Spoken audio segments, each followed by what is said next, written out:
सम्पूर्ण साथीहरुलाई यस भिडियोमा स्वागत छ।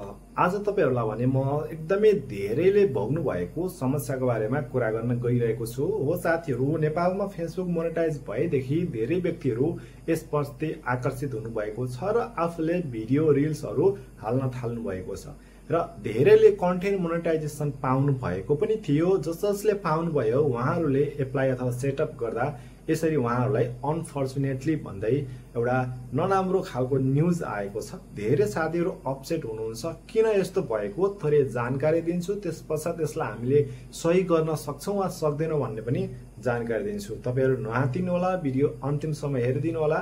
साथसाथै नयाँ हुनुहुन्छ भने च्यानललाई सब्स्क्राइब गर्न पनि नबिर्सनु होला।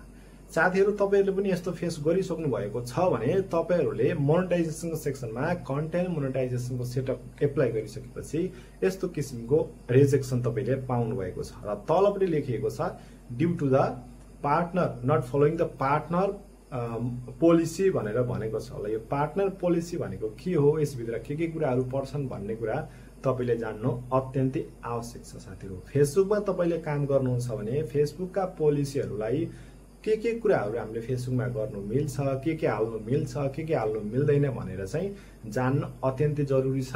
होइन भने तपाईको भविष्यमा गएर पनि विविध किसिमका समस्याहरु हुने र तपाईको मोनेटाइजेसन फेरि पनि जाने सम्भावना हुन्छ।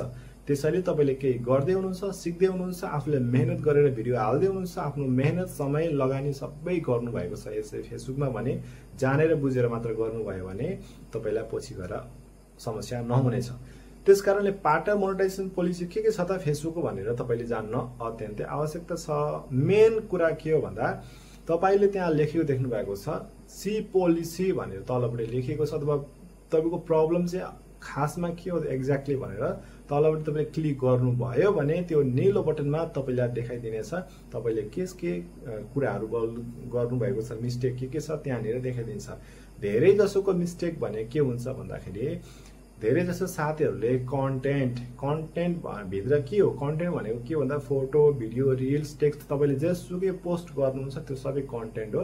कन्टेन्ट धेरै जसो व्यक्तिहरुले अरूको चाहिँ हाल्ने गर्नुहुन्छ, अरूको हालेको हुनुहुन्छ।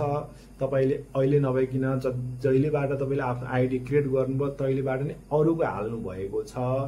त्यसपछि तपाईको त्यो हाल्ने क्रममा चाहिँ त्यतिबेला केही पनि भएन, तर अब मोनेटाइजेसन आइसकेपछि तपाईलाई त्यस्ता व्यक्तिहरुलाई चाहिँ कन्टेन्ट मोनेटाइजेसनबाट आउट गरिदिन्छ। अरूको चीज हाल्नु भएको छ भने तुरुन्तै गएर तपाईलाई डिलिट गरिदिनुहोस्, अरूको केही पनि नहाल्नुहोस्। साथसाथै तपाईको मेन स्ट्रिक्ट रुल्स भनेको त्यहाँनिर तपाईले अरूको चीज भनेको म्युजिक पनि नहाल्नु साथीहरु, है त। अरूको केही पनि हाल्नु भएन। तपाईले आफ्नो पनि हाल्नु भएको छ भने के हाल्न मिल्छ, के मिल्दैन भन्ने विषयमा चाहिँ धेरै साथीहरुले फोटोलाई चाहिँ के गर्नुहुन्छ त भिडियो बनाएर हाल्नुहुन्छ, है। एउटा फोटो राखिदियो, त्यो फोटोमा म्युजिक एड गरिदियो अनि रिल्स बनाएर हालिदियो, अथवा धेरै फोटोहरुलाई चाहिँ स्लाइड गराएर स्लाइड शो जस्तो गराएर पनि भिडियोहरु बनाएर हाल्नुहुन्छ। हो त्यस्ता किसिमका चीजहरु चाहिँ तपाईले गर्नु भएन। अथवा पार्टनर मोनेटाइजेसन पोलिसी भित्र के पर्छ भनेर म स्क्रिनशटमा राखिदिने ट्राई गर्छु। यहाँनिर हरेक कुराहरु लेखिदिएको हुन्छ। त्यो कुरा मध्ये अब तपाईकोमा चाहिँ समस्या के छ भनेर चाहिँ त्यही पोलिसी इस्युको ट्याबमा क्लिक गरेपछि बल्ल देखिन्छ। अनि त्यो इस्यु तपाई आफैले ठीक गर्न सक्नुहुन्छ। ठीक गर्ने बित्तिकै तपाईको फेरि पनि मोनेटाइजेसन हुनेछ र तपाईले चाहिँ त्यसबाट अर्निङ गर्न पनि सक्नुहुन्छ। बाँकी तपाईलाई अरु कुनै जिज्ञासा छ भने चाहिँ कमेन्ट गरिदिनु होला। त्यस टपिकमा फेरि पनि भिडियो लिएर आउने छु। अहिले भने यति नै।